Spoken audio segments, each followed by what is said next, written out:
each other. But sometimes, because our awareness is only limited to 10% of our mind's capacity, we're not going to see the things working with each other. Because how can we? Our awareness is only limited to like 10% of our capacity. Anyways, I'm repeating myself. So, if we cannot see everything working with each other, then we're not going to see the benefits of one thing or another thing. And if through our own free will, we can only navigate ourselves to grab ideas here and there, and then basically give ourselves a sense of individuality, a perception of what we deem to be truth and be reality will be accommodated within our being.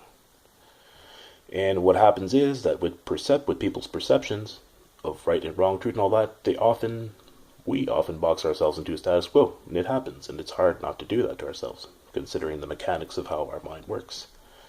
And that status quo can render judgments on people, and so on, and create an element of divisiveness, which does happen sometimes.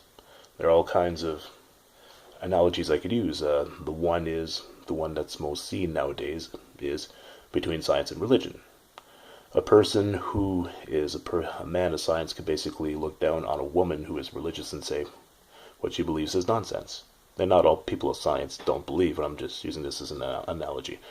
And a woman of religious faith can look down on the person of science and say what he believes is nonsense. He's belittling the existence of God. It's kind of like comparable to looking at a vehicle. One person could say that this intelligent person created that, and the other one could say that, well, this part works with that part, so those parts make that thing work. They're both true, and they're both correct. They just don't see the reality of two things intertwining with each other. There are all kinds of things that work with each other, and we don't even realize it. Science and religion, along with so many other aspects of things, are working alongside for our benefits, and we don't know it. For instance, or I could say spirituality as opposed to religion, because some people might take it wrong. But anyways, for instance, you look at Matthew 6, and I just take Bible quotes because at one point, a little bit of transparency, I wanted to become a pastor, I guess you could say, and those are no longer part of my ambitions anymore. Not that I knock the church I used to go to, it's just, reality happens, but that's not part of the conversation. I'm just explaining why I'm using Bible quotes. But anyways, in Matthew 6, it talks about, do not worry, for tomorrow will worry about itself. Now, we know that worry can cause stress.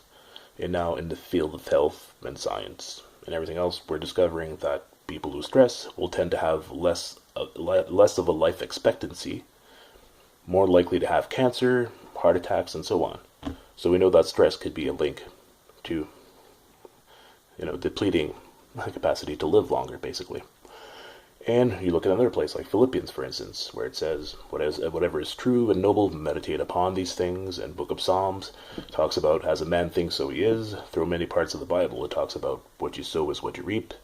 In Eastern philosophy, people use the concept of karma, which is just another way of saying what you sow is what you reap. Different terminology, same thing. And now we're uncovering through science that if a person thinks a certain way, thinks good thoughts, thinks about love and all that, that you create a component in your mind called serotonin. Now, serotonin is an important component that helps you stay happy, not happy, but joy, keeps your emotions in check, basically keeps you emotionally sound. And from there on too, a person who doesn't meditate upon good things, thinks about bad thoughts, will not also be damaging his health or her health and everything else, but also will be less likely to be more depressed, which would mean that economically or mathematically they'll be making worse judgments. They might drink more, they might smoke more, they might spend more excessively because they are not happy with themselves. They might eat more to fill that void. And with that you can also throw the element of art. Art is a form of expression. We express ourselves every day in a different way. So everything is interlinked with each other.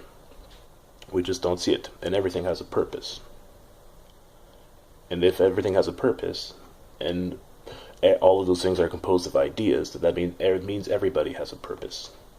And everybody can be united in one greater world.